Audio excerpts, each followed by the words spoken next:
warned this video will contain spoilers. Hey everyone, welcome back to the channel.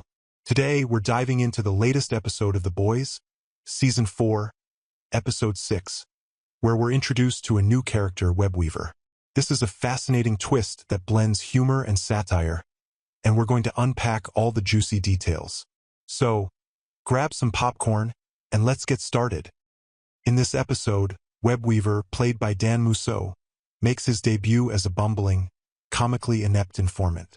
If you're thinking this sounds like a parody of Spider-Man, you're absolutely right. The boys have taken Marvel's iconic hero and twisted him into something hilariously dysfunctional.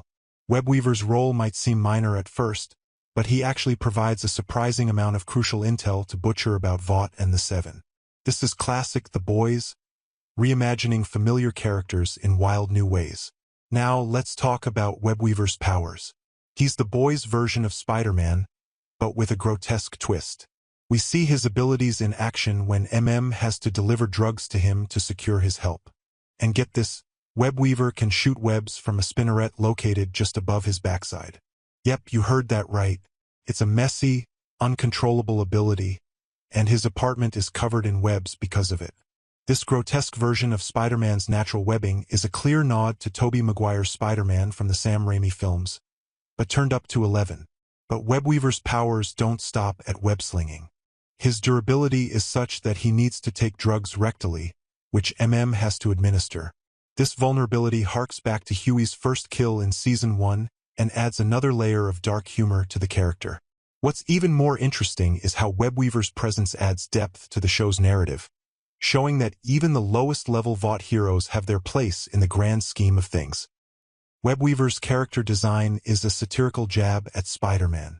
He wears a full-body suit and a face-covering mask, much like Spider-Man, but with his own unique and slightly ridiculous style. The color scheme and spider-like elements in his costume are there, but the resemblance to Peter Parker is played for laughs. He's portrayed as a young, talkative hero who quickly annoys and even ends up spraying web on him. This all plays into the parody, showing him as a low-level hero with terrible luck, reminiscent of Spider-Man's infamous Parker luck. A key moment in the episode is when Webweaver gets knocked out by who then steals his costume. This allows the boys to infiltrate a critical meeting between the Seven and government leaders.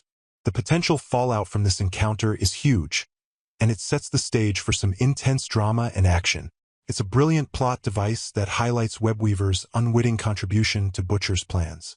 Earlier episodes hinted at Webweaver's existence, with references in Department of Dirty Tricks, and as a playable character in a video game Ryan plays in We'll Keep the Red Flag Flying Here. These subtle nods finally pay off in Dirty Business, where we see Webweaver's true role as one of Butcher's informants within Vought. This twist adds a new layer to the show's espionage narrative, revealing how Butcher has been using Webweaver's intel to keep tabs on Vought and the Supes. Webweaver's character may be a low-level Vought hero, but his role as an informant makes him a significant player in the boys' universe. This revelation shows how deeply Butcher's infiltration goes and how critical Webweaver has been in providing the team with valuable information. It's a clever twist that ties into the series' overarching theme of twisted superheroes and dark humor. Alright, that's all for today's breakdown of The Boys Season 4, Episode 6. What do you think of Webweaver? Do you love this parody of Spider-Man as much as I do? Let me know your thoughts in the comments below, and don't forget to like and subscribe for more in-depth analyses and breakdowns. Thanks for watching, and I'll see you in the next video.